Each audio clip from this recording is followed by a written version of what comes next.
నమస్కారం. Welcome to NXT Zee news. ఈనాటి వార్తలు. రాష్ట్ర వ్యాప్తంగా ముస్లింలు బక్రీద్ను భక్తి శ్రద్ధలతో నిర్వహించుకుంటున్నారు. మసీదులకు వెళ్లి ప్రార్థనలు చేస్తున్నారు. విజయవాడ ఇందిరాగాంధీ మైదానంలో ముస్లింలు సామూహిక ప్రార్థనలు చేశారు. ఈద్ ముబారక్ అంటూ ఒకరినొకరు ఆలింగనం చేసుకున్నారు. బక్రీద్ సందేశాన్ని మత పెద్దలు వివరించారు. భక్తి, విశ్వాసం, నమ్మకాలకు ప్రతీకగా బక్రీద్ పండుగను పశ్చిమ గోదావరి జిల్లా తణుకు ఎమ్మెల్యే అరిమిళ్ల రాధాకృష్ణ అన్నారు. తణుకులోని ఈద్ మసీదులో నిర్వహించిన బక్రీద్ వేడుకల్లో ఆయన పాల్గొన్నారు. ముస్లింలతో కలిసి నమాజ్ చేశారు. అనంతపురం జిల్లా ఉరవకొండ ఈద్ మైదానంలో బక్రీద్ వేడుకలు ముస్లిం సోదరులు భక్తి శ్రద్ధలతో నిర్వహించారు.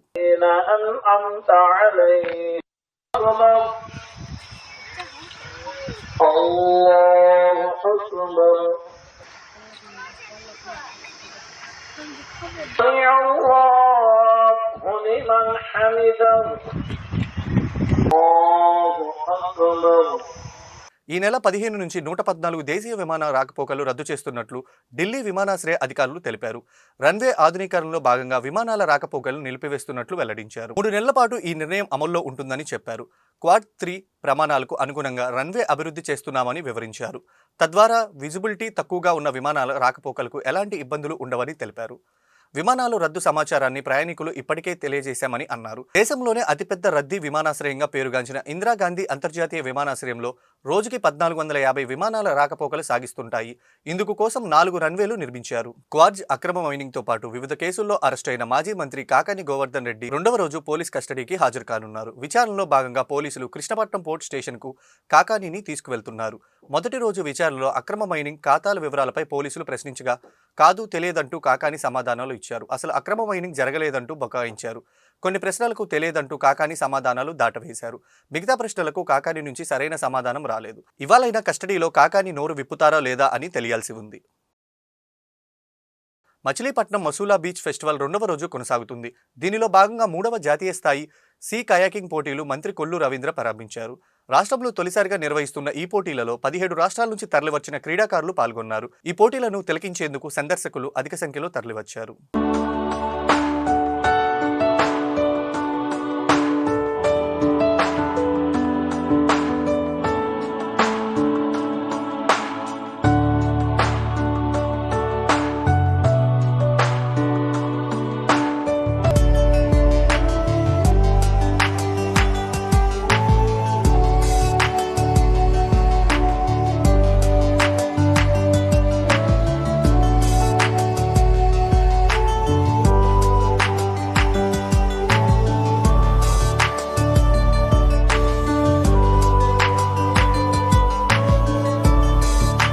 గోవుల అక్రమ రవాణాకు కృష్ణా జిల్లా పోలీసులు అడ్డుకున్నారు. లారీలో గోవులను తరలిస్తున్నారని పక్కా సమాచారంతో పోలీసులు తనిఖీ చేపట్టారు.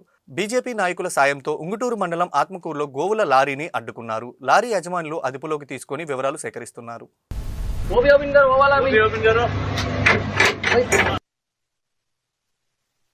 గుంటూరు నగరంలో జూలై 23, 24వ తేదీల్లో భవన నిర్మాణ కార్మిక సంఘం రాష్ట్ర మహాసభలు జరుగుతున్నాయని నిర్మాణ కార్మిక సంఘం రాష్ట్ర ప్రధాన కార్యదర్శి ఆర్వి నరసింహరావు తెలిపారు. ఈ సభలను విజయవంతం చేయాలని ఆయన పిలుపునిచ్చారు. శుక్రవారం పాత గుంటూరు సిఐటియు కార్యాలయంలో ఏర్పాటు చేసిన మీడియా సమావేశంలో ఆయన మాట్లాడుతూ ఎన్నికల హామీ మేరకు భవన నిర్మాణ కార్మికులకు సంక్షేమ బోర్డును తక్షణమే ఏర్పాటు చేయాలని కూటమి ప్రభుత్వాన్ని విజ్ఞప్తి చేశారు. అలాగే భవన నిర్మాణ కార్మికులు ఎదుర్కొంటున్న సమస్యలను పరిష్కరించాలన్నారు. ఈ సమావేశంలో భవన నిర్మాణ కార్మిక సంఘం నేతలు, సిఐటియు నాయకులు పాల్గొన్నారు. భవన నిర్మాణ కార్మిక సంక్షేమ బోర్డు గత 6 సంవత్సరాల నుంచి పెండింగ్లో ఉంది. గత రాష్ట్ర వైసీపీ ప్రభుత్వం పెండింగ్లో పెట్టి 12-14 మెమో ఇచ్చి ఆఫ్ చేసింది.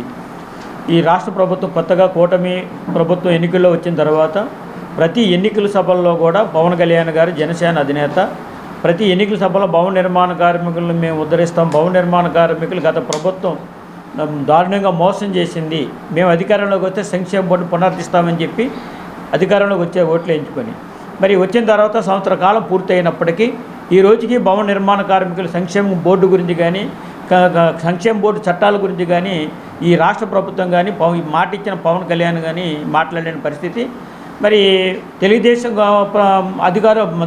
అధినేతలు అయితే మేము మేనిఫెస్టోలో పెట్టాము 100 రోజుల్లోనే ఈ చట్టాన్ని తీసుకొస్తామని చెప్పారు. వారు కూడా మాట్లాడిన పరిస్థితి. మరి రాష్ట్ర వ్యాప్తంగా ఉన్న మంత్రులుగా, ఎమ్మెల్యేలుగా ఉన్న వాళ్ళందరికీ కూడా మేము వినతి పత్రాలు ఇచ్చాం. మీరు అధికారంలోకి వస్తే మీరు భవన నిర్మాణ కార్మిక సంక్షేమ బోర్డుని చట్టాన్ని పునరుద్ధరిస్తామని చెప్పారు. మరి ఇవి చేయాలని చెప్పాం. అసెంబ్లీలో చర్చించమని చెప్పాం. అని చెవిటోడి మీద శంఖ ఊదినట్టుగానే వాళ్ళ ప్రవర్తన నియమావళి ఉంది. పవన్ కళ్యాణ్ గారిని స్వయంగా గత నెల 25న కలిసాం. ఏమండి మేము మా పరిస్థితి, మీరు ఎన్నికల్లో వాగ్దానం చేశారు కదా అంటే ఆయన చాలా ఆశ్చర్యకరమైన మేము ఆశ్చర్యానికి గురయ్యవలసిన పరిస్థితి ఏర్పడింది. మేము భవన నిర్మాణ కార్మికుల చట్టం మీకు రాష్ట్రంలో అమలు అవ్వడం లేదా అని చాలా ఆశ్చర్యకరంగా మమ్మల్ని ప్రశ్నించాడు.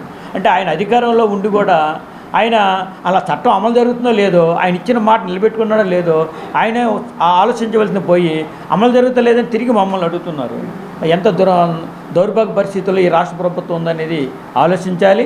మరి రాబోయే కాలంలో రేపు మహాసభ వచ్చే నెల 23, 24 తేదీలు గుంటూరులోనే జరిగే ఈ రాష్ట్ర మహాసభలో ఒక నిర్ణయం తీసుకుంటాం. ఎప్పటికైనా రాష్ట్ర ప్రభుత్వం ఎన్నికల్లో ఇచ్చిన హామీని అమలు జరిపి సంక్షేమ బోర్డుని పునరుద్ధరిస్తే సరే, లేకపోతే రాష్ట్ర వ్యాప్తంగా దీన్ని ఉద్యమానికి ప్రేరేపించి రాష్ట్ర వ్యాప్తంగా మంత్రులు కన్వాయిలు అలాగే AP building and other construction workers federation రాష్ట్ర ప్రధాన కార్యదర్శి జూలై 23, 24 తారీఖుల్లో గుంటూరు జిల్లాలో గుంటూరు నగరంలో AP building and other construction workers union రాష్ట్ర మహాసభ జరగబోతూ ఉంది. ఈ మహాసభలో గత మహాసభ నుంచి ఇప్పటిదాకా భవన నిర్మాణ కార్మికులకి రాష్ట్ర ప్రభుత్వాల నుంచి జరిగిన మేలు ఏమిటి, భవన నిర్మాణ కార్మికులకు జరిగిన నష్టం ఏమిటి చర్చించబోతూ ఉన్నాం. ప్రధానంగా జరిగిన మేలు కన్నా జరిగిన నష్టమే ఎక్కువ ఉంది. బిల్డింగ్ వర్కర్స్ వెల్ఫేర్ బోర్డు నుంచి సంక్షేమ పథకాలను ఆపేస్తూ గత ప్రభుత్వం 12-14 మెమో ఇచ్చింది. తెలుగుదేశం ప్రభుత్వం గత ఎన్నికలకు ముందు కూటమి పార్టీల తరపున తమ ఎన్నికల మేనిఫెస్టోలో బిల్డింగ్ వర్కర్స్ వెల్ఫేర్ బోర్డుని పునరుద్ధరణ చేస్తాము, మా ఓట్లేమని చెప్పని అడిగారు. తెలుగుదేశం పార్టీకి ఓట్లేసి ప్రభుత్వం అధికారంలోకి వచ్చి సంవత్సరం పూర్తయిపోయింది. ఈ సంవత్సర కాలంలో బిల్డింగ్ వర్కర్స్కి సంక్షేమ బోర్డు నుంచి సంక్షేమ పథకాలు అమలు చేస్తూ తగిన కార్యాచరణ ప్రకటించలేదు. కాబట్టి రాబోయేటువంటి రాష్ట్ర మహాసభలో తెలుగుదేశం ప్రభుత్వం మీద ఒత్తిడి చేయాలని చెప్పని ఈ రాష్ట్ర కమిటీ సమావేశం అభిప్రాయపడతా ఉంది. రాబోయేటువంటి రాష్ట్ర మహాసభల్లో బిల్డింగ్ వర్కర్స్ వెల్ఫేర్ బోర్డుని పునరుద్ధరణ చేయించుకోవడం కోసం తగిన కార్యాచరణని చర్చించబోతూ ఉన్నాం. అవసరమైతే రాష్ట్ర మంత్రుల కాన్వాయిలు అడ్డం పట్టడంతో సహా రాష్ట్ర మంత్రివర్గ ఇల్లు ముట్టడితో సహా ఒక మిలిటెంట్ యాక్టివిటీ ప్లాన్ చేయబోతూ ఉన్నాం. కాబట్టి రాష్ట్ర ప్రభుత్వం తక్షణమే స్పందించి బిల్డింగ్ వర్కర్స్ వెల్ఫేర్. తిరుమల శ్రీవారిని నటుడు రాజీవ్ కనకాల ఆయన సతీమణి యాంకర్ సుమ దర్శించుకున్నారు. వీఐపీ ప్రారంభ విరామ దర్శన సమయంలో స్వామివారి సేవలో పాల్గొన్నారు. తొలుత అధికారులకు వారికి స్వాగతం పలికి దర్శన ఏర్పాట్లు చేశారు. అనంతరం ఆలయంలోనికి వెళ్లి స్వామివారిని దర్శించుకొని మొక్కులు చెల్లించుకున్నారు. అనంతరం రంగనాయకుల మండపంలో పండితులు వారికి వేదాశీర్వచనం చేసి తీర్థప్రసాదాలను అందజేశారు. అదే సమయంలో లోక్సభ సభ్యుడు ఎంపీ బీకే పార్థసారథి కూడా స్వామివారిని దర్శించుకున్నారు. శ్రీకాకుళం జిల్లా ప్రజలకు మెరుగైన వైద్యం సేవలు అందించేందుకు మరో ముందడుగు పడిందని కేంద్ర మంత్రి రామ్మోహన్ నాయుడు తెలిపారు. కేంద్ర మంత్రి చొరవతో బోయింగ్ ఇండియా సంస్థ CSR లో భాగంగా శ్రీకాకుళం ప్రభుత్వ సర్వజన ఆసుపత్రి 45 లక్షల విలువైన అత్యాధునిక వైద్య పరికరాలను అందజేశారు. GGHలో ఈ పరికరాలను ఎమ్మెల్యే గోండు శంకర్, కలెక్టర్ స్వప్నిల్ దిన్కర్ పున్కర్తో కలిసి కేంద్ర మంత్రి ప్రారంభించారు. అనంతరం GGH డెవలప్మెంట్ పై ప్రభుత్వ వైద్య కళాశాల సమీక్ష సమావేశం నిర్వహించారు. ప్రజల విశ్వాసాన్ని పొందేలా వైద్యం అందించాలని డాక్టర్లను కేంద్ర మంత్రి కోరారు. హాస్పిటల్ అనేది ఒక విశాఖపట్నం కానీ హైదరాబాద్ కానీ వెళ్తే ఈరోజు ఏ ఫెసిలిటీస్తో అక్కడ అన్నీ కూడా అవైలబుల్గా ఉన్నాయో మన జిల్లాలో కూడా ఆ ఫెసిలిటీస్ని ఇక్కడ శ్రీకాకుళంలో అందించాలనేది మా తాలూకా లక్ష్యం. గతంలో ఎప్పుడు వినేవాళ్ళం, ఈ ఎక్విప్మెంట్ లేదు, ఈ డాక్టర్ లేదు, ఈ స్పెషలైజేషన్ లేదు, ఈ డిపార్ట్మెంట్ లేదు. అందుకని వెంటనే మనం KGHకి విశాఖపట్నంకి రెఫర్ చేస్తే మళ్ళీ అదనంగా డబ్బులు కట్టుకొని ఒక ట్యాక్సీలోనో ఒక అంబులెన్స్లోనో వాళ్ళ సొంత ఖర్చులతో మళ్ళీ అక్కడ వరకు వెళ్ళి అక్కడ రెఫర్ చేసుకొని అక్కడ ట్రీట్మెంట్ చేసుకునే పరిస్థితులు ఉండేవి. చాలా వరకు దాన్ని దాటుకొని ఇక్కడ అంచెలంచెలుగా డెవలప్ చేసుకుంటూ ఈ స్థాయికి వచ్చాం. ఇంకా ఉన్నాయి. ఈ హాస్పిటల్లో ఇన్ఫ్రాస్ట్రక్చర్ అనేది టెక్నాలజీ డెవలప్ అయ్యే కొద్దీ ఇన్ఫ్రాస్ట్రక్చర్ను కూడా మనం అప్డేట్ చేసుకుంటూ రావాలి. అలాగే జనాభా తాలూకా తాకిడి ఒత్తిడి కూడా ఈ హాస్పిటల్ మీద ఇంకా ఎక్కువగా పెరుగుతుంది. జనాభా పెరిగే కొద్దీ ఇక్కడ ఫెసిలిటీస్ లభిస్తున్నాయి, ఇక్కడ ఇన్ఫ్రాస్ట్రక్చర్ బాగుంది, డాక్టర్స్ కూడా అన్ని డిపార్ట్మెంట్స్ ఉన్నారని అంటే ఎక్కువ మంది కూడా మళ్ళీ ఇక్కడ చేరుతున్నారు, ఎక్కువ మంది ఓపిక కూడా వస్తున్నారు. కాబట్టి ఎప్పటికప్పుడు ఇక్కడున్న రిక్వైర్మెంట్స్ కూడా చూసుకొని వాటిని డెవలప్ చేయాల్సినటువంటి బాధ్యత ప్రభుత్వం మీద ఉంది. ఒక కేంద్ర మంత్రిగా ఈరోజు ఈ హాస్పిటల్ తాలూకా బాధ్యత కూడా తీసుకుంటున్నాను. ఎప్పటికప్పుడు ఈ యొక్క హాస్పిటల్కి సందర్శించి రివ్యూస్ పెట్టి బోత్ హాస్పిటల్ అండ్ కాలేజ్ ఈ రెండింటిలో కావాల్సినటువంటి ఇన్ఫ్రాస్ట్రక్చర్ నీడ్స్ కానీ ఇంకా అదనంగా ఏదైనా ఫెసిలిటీస్ ఉంటే టాప్ ప్రయారిటీగా జిల్లాలో ఒక ప్రధాన ప్రాజెక్టుగా ఈ యొక్క హాస్పిటల్ని తీసుకొని భవిష్యత్తులో మేము డెవలప్ చేస్తాం. ఖమ్మం జిల్లా కల్లూరు కాంగ్రెస్ నేతలు రెచ్చిపోయారు. విధి నిర్వహణలో ఉన్న మహిళను ఎస్ఐపై దాడి చేశారు. ఆమె ఛాతీపై చేయి వేసి పక్కకు తోశారు. ఈ ఘటనకు సంబంధించిన వీడియో ఇప్పుడు సోషల్ మీడియాలో వైరల్గా మారింది. దీంతో రంగంలోకి దిగిన పోలీసులు నిందితుడిని అతని అనుచరులను అదుపులోకి తీసుకున్నారు. నిన్న రాత్రి తల్లాడిలోకి చెందిన కాంగ్రెస్ నేతలు రాయల రాము కల్లూరు ఎన్ఎస్పీకి చెందిన ఓ హోటల్కి వచ్చారు. మద్యం మత్తులో ఉన్న రాము పరోటా విషయంలో హోటల్ సిబ్బందితో వాగ్వాదం పెట్టుకున్నారు. గొడవ ముదరడంతో రాము తన అనుచరులకు సమాచారం ఇచ్చాడు. తల్లాడ నుంచి కల్లూరుకు భారీగా చేరుకుని హల్చల్ చేశారు.